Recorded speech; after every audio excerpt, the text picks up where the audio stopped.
So sa pagkawala ni GP2 at Moses Moody sa lineup ng Golden State Warriors dahil sa injury, naging malaki ang epekto nito sa rotation ni Steve Kerr.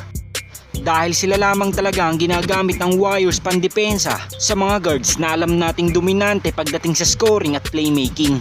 Kaya naman dahil sa tinagal-tagal nilang hindi nakapaglaro dahil sa injury, sa ngayon nga ay may opisyal lang nilabas na balita ang Golden State Warriors patungkol sa kalagayan ngayon ni Moses Moody at GP2. So unahin na nga muna natin si Gary Payton II. So ayon sa naging report kay GP2, na-re-evaluate na nga daw ito at naging maganda naman ang progress ng kanyang injury. Kaya naman agad itong pinagbigyan magkaroon ng on-court activities upang hindi ito manibago sa kanyang pagbabalik sa Warriors. Ngunit mananatili pa rin ang pagmomonitor ng medical staff ng Warriors dahil hindi pa nga ito fully healthy. At muling ire-evaluate nila ito sa loob ng 2 linggo pang magtuloy-tuloy na ang recovery ni GP2. At sa update naman ng injury ni Moses Moody, na-re-evaluate na nga ito ng medical staff ng Warriors recently at naging maayos din naman daw ang progress ng kanyang injury. Kaya naman wala na nga daw dapat pang ipag-alala sa injury ni Moses Moody. Dahil katulad din ni GP2 ay sumabak na din ang batang player na ito sa on-court activities.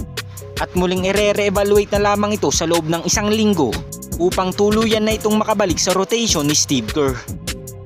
So sa magandang balita tungkol sa lagay ngayon ng 2 player na ito, asahan na natin na muling mabubuhayan na naman ang Golden State Warriors dahil unti-unti na nga nakukumpleto ang kanilang lineup. At bukod nga dyan ay kakaiba rin ang impact na kanilang naibibigay sa kanilang mga teammates dahil sila nga yung tipo ng player na mahahawa ka sa kanilang magandang performance. Samantala sa pamamaalam naman ng assistant coach ng Golden State Warriors na si Coach Dehan, sa ngayon ay mukhang hindi pa nakaka-recover ang Warriors dahil ayon na mismo sa interview ni Steve Kerr, dadaan nga daw muna ang buong organization ng Golden State Warriors sa counseling. Partikular na nga daw doon sa mga taong nakakita sa naging insidente kay Coach Dehan at pipilitan nga daw ng Warriors organization na maging maayos ang lahat upang maipagpatuloy nga daw nila ang season ito. At ayon pa kay Steve Kerr ay looking forward na nga daw sila sa naging pangyayari kay Coach Dehan dahil kung patuloy nga nilang iisip-isipin ang naging pangyayaring ito, siguradong sobrang laki ng epekto nito sa kanilang standing lalo na't naghahabol sila ngayong makapasok sa playoff.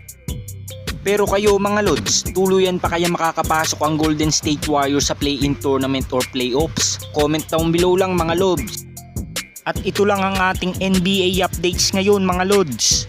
At kung hindi ka pa nakakapag-subscribe sa aking channel, subscribe mo na yan para updated ka sa ating NBA season ngayon. Salamat po.